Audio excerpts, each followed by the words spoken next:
दोस्तों मैं आशा करता हूँ कि आप सब ठीक होंगे। तो आज मैं कहानी जो सुनाने जा रहा हूँ ना, वो आप सबने पहले ही सुनी होगी।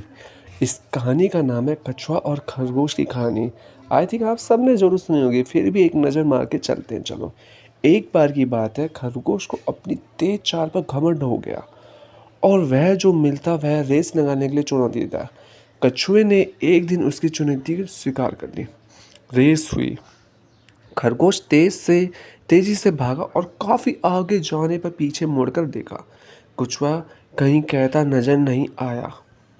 उसने मन मन में सोचा, कछुए तो यहाँ तक आने में बहुत समय लगेगा, चलो थोड़ी देर आराम कर लेते हैं। और वह एक पेड़ के नीचे लेट गया। लेटे लेटे कब उसकी आंख लग गई पता नहीं चला। उधर कछुआ धीरे धीरे मगर लगातार चलता रहा। बहुत देर बाद जब खरगोश की आंख खुली तो कछुआ लक्ष्य तक पहुंचने वाला था। खरगोश तेजी से भागा, लेकिन तब तक बहुत देर हो चुकी थी और कछुआ रेस में जीत गया। यह कहानी हम सबको बताती है कि अब आगे कहानी, तो यह कहानी में हम जानते हैं कि अब कहानी अब आप कैसे देखेंगे। रेस हारने के बाद खरगोश निराश हो जाता है। वह अपनी हार पर चिंतन करता है और उसे समझ आता है कि वह अति आत्मविश्वास के कारण यह रेस हार गया। उसे अपनी मंजिल तक पहुंच कर ही रुकना चाहिए था। अगले दिन वह फिर से कछुए की दौड़ की चुनौती देता है। कछुआ पहली रेस जीत कर आत्मविश्वास से भरा होता है और तुरंत मान जाता है। रेस होती है। इस बार खरगोश बिना रुके अंत तक जाता है और कछुए एक एक बहुत बड़े अंतर से हराता है।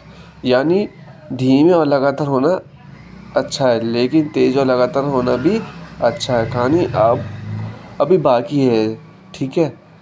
इस बार कछुआ कुछ सोच विचार करता है और इसे बहुत समझ आती कि जिस तरह से अभी रेस हो रही है वह कभी भी इसे जीत नहीं सकता। वह एक बार फिर खरगोश की नई रेस के लिए चैलेंज करता है, पर इस बार वह रेस का रूट अपने मुताबिक रखने को कहता है। और फिर खरगोश तैयार भी हो जाता है। रेस शुरू होती है।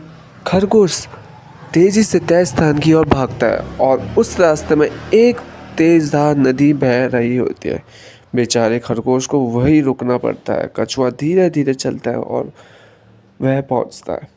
आराम से नदी पार करता है और लक्ष्य तक पहुंचकर रेस जीत जाता है।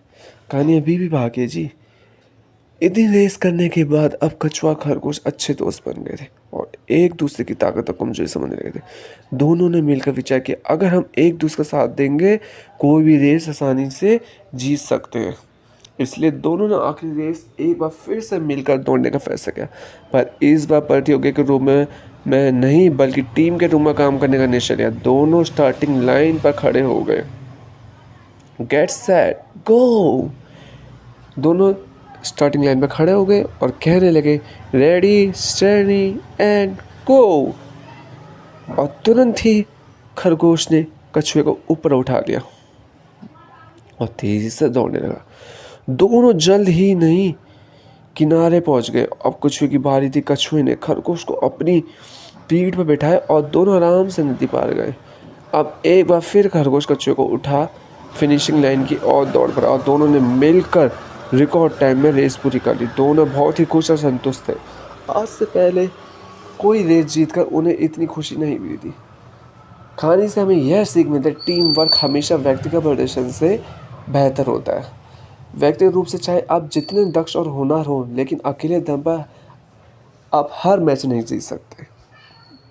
अगर लगातार जीतना है तो आपको टीम में काम करना सीखना होगा।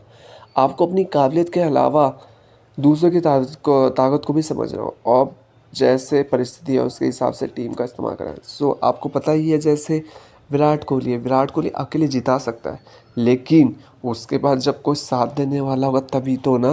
अगर वो सब आउट हो जाएंगे तो विराट कोहली कैसे जीताएगा। तो विराट कोहली को भी क्या करना पड़ता है, टीम बॉन्डिंग बनानी पड़ती है। यानी कि जब तक कोई उसके साथ रहेगा, अगर अब अगर आपको जीतना है ना अकेले दम पर, वो आप एक बार जीत सकते हैं, 2 बार, लेकिन हर बार नहीं।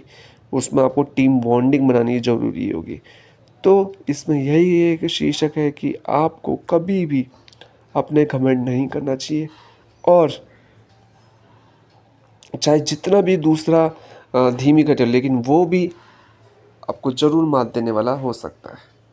इस कहानी से हमें यह शिक्षा मिलती है कि हमें कभी भी अपने पे घमंड नहीं करना चाहिए। अच्छा से अच्छा बलवान भी एक चींटी से हार सकता है। तो हमें कभी भी अपने ऊपर घमंड नहीं कीजिए। तो गाइस, मिलते हैं नेक्स्ट वीडियो में।